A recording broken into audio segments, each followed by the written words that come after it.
Hello everybody, it is great to be here on this wonderful Wednesday. I'm actually back, again, third time this week. You can't believe it? I can't believe it. It's amazing. So let's just throw ourselves right into the topic.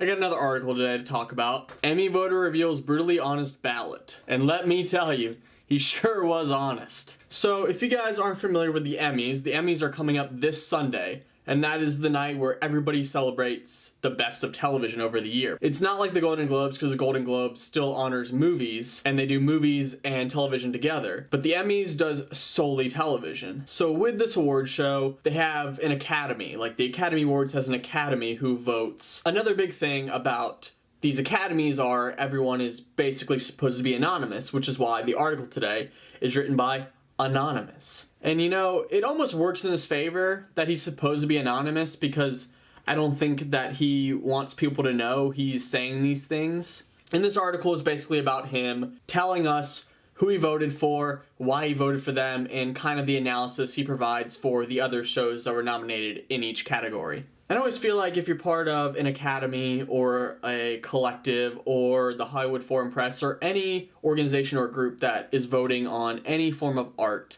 personally, I would take it pretty seriously, and I would see it as a distinct honor. So I guess I always kind of get upset when I see all these people not taking the job as seriously, because honestly, if I had the opportunity to vote on all these things, being somebody who loves movies and television, I would love to be able to vote for this. I would take it super seriously and watch everything. I mean, I guess it's possible that if you're in one of these groups for a really long time, you become jaded. But at the same time, though, you don't have to vote if you don't want to. There's got to be a way you can get out of it, right? And, you know, anonymous tellings from voters for academies and collectives are a lot of times pretty infamous. Hopefully this guy, hopefully he's not petty. Let's look at this article. So let's go to the first section of this article where he talks about best drama series. For the most part, it's pretty good. He provides some analysis and why he likes certain shows and what parts of it he didn't like. But there's one part of this section that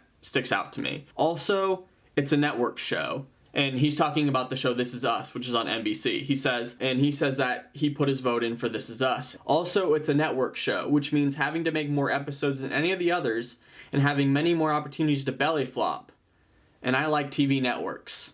So if you're not familiar with this category, a lot of the drama series in here, The Crown and Stranger Things, they're on Netflix. Better Call Saul is on AMC. Westworld is on HBO. And The Handmaid's Tale is on Hulu. This Is Us is the only network show, which means it's either on NBC, ABC, Fox, or CBS.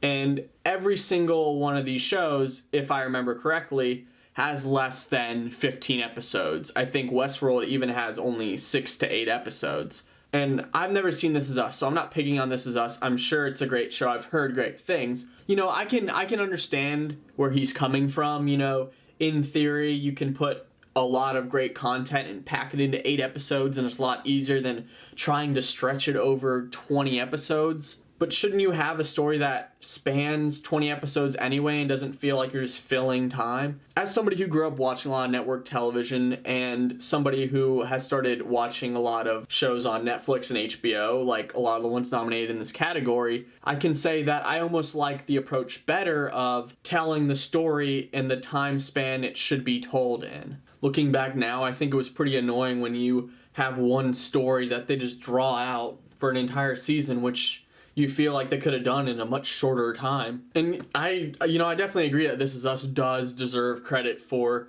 telling an engaging story week after week for 20-some episodes.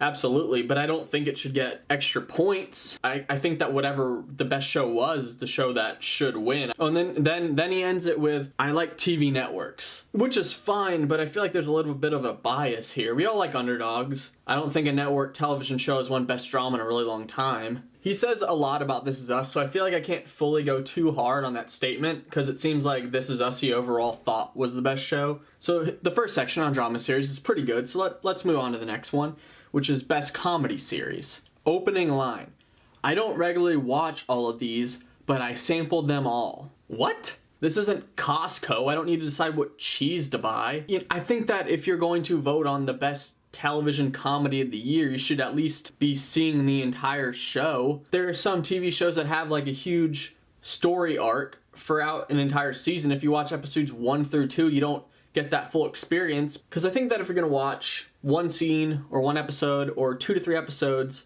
from all these shows, your favorite of that may not be your favorite had you watched the entire season. That's another thing that's very infamous about Academy voters, is that they never seem to watch everything. They watch some of the stuff that they're supposed to vote for, but not all of it. And I think that that's a huge problem as well. I think that if you're gonna have people vote for it, they have to take it seriously. They have to watch everything. They can't just be passive and say, oh, that looks interesting, I'll just watch that one, and that's probably gonna be my favorite. Okay, so he takes a stab at Atlanta here. He says he likes Donald Glover, but it isn't funny, at least to an old white guy like me. Oh, gosh. It's like, it's one thing to think that Atlanta isn't funny. That's fine. I personally find it to be a very funny show. It's one of my favorite shows in this category. But to bring race into it, it's like he almost thinks that, oh, this show has a cast of primarily people of color. That's not for me. Anybody can enjoy this show. Race has nothing to do with it. I don't know why he's making it about race. It's like he thinks he needs to find an excuse to say Atlanta isn't funny to him, but he doesn't. Some people think some things are funny when some people think some things aren't. That's fine. That's how the world works. Let's move on to the next category, which is Variety Talk Series. So he says, I must admit that I have a certain bias against the once-a-weekers just because I think it's so much easier to do one show a week than it is to do 5. You know, it's nice to admit to a certain bias, but I don't think it should be that crucial. So this is one of the buzziest lines from this article. I love that show Real Time, and I'm tempted to vote for it just to push back against the oppressive political correctness that he faced after using the N-word on one episode this season. I like how he's justifying that, hey, you only said the N-word once. Obviously using the N-word of any manner is a big deal.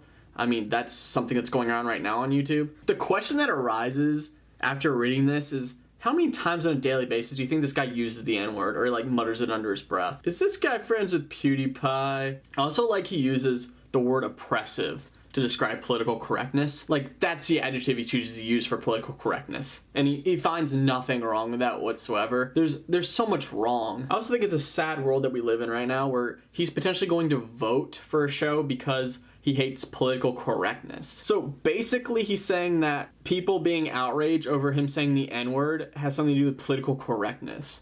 So he's basically saying that there's nothing wrong. That political correctness wasn't a thing, it'd be totally fine for him to say it and for some reason. Let's move on. This thing is so obviously wrong, there's no need to continue talking about it. Okay, now let's move on to limited series. So if you're not familiar with Fargo, it's on FX, and Ewan McGregor actually played 2 characters on that show this season. He even refers to him as Obi-Wan. This poor writer who transcribed this had to put in brackets Ewan McGregor. Maybe I'm just being a little petty here, but I just would expect somebody who's voting to know Ewan McGregor's name, especially since he's an actor in the show he's voting on. And I fell in love with Carrie Coon. She's replaced Scarlett Johansson as my hall pass with my wife. Gross. Television movie. I did not watch Dolly Parton's Christmas of Many Colors, Circle of Love. I just didn't. You're supposed to! A reality competition program. I didn't watch all of them this year, but I've seen bits of all of them over the years.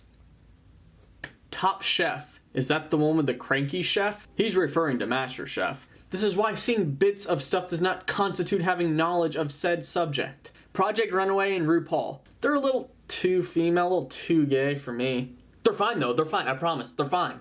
Let me tell you, this guy is really obsessed with race, gender, and sexual orientation. He's nailed pretty much everything in this article. I think he just got bingo. There's, once again, so much wrong with this statement. You don't have to be female to like these shows. You don't also have to be gay. You can be straight and a male. You can be anything and enjoy these shows. Why does he have to think this? He easily could have just said that Project Runway and RuPaul's Drag Race are just not for him. He easily could have said that. We didn't need these justifications that are ridiculous. My boy, Scott Feinberg, back with the brackets. I love how he put apostrophe S Drag Race, because we didn't actually need that. We knew what he was talking about. But Feinberg just seems so done with this guy, he just decided to put him in anyway. Shout out to Scott. And that concludes the video. That is video 3 of this week. I got 2 more to go. I think I can do it. Thank you once again for tuning in and watching me rant about yet another article. Tomorrow, we may switch it up, not talk about an article. Who knows? The world's a mystery. Don't forget to hit that like button, subscribe because I'm back. Thanks again for watching. I'm COLOutsideWave. And stay rad.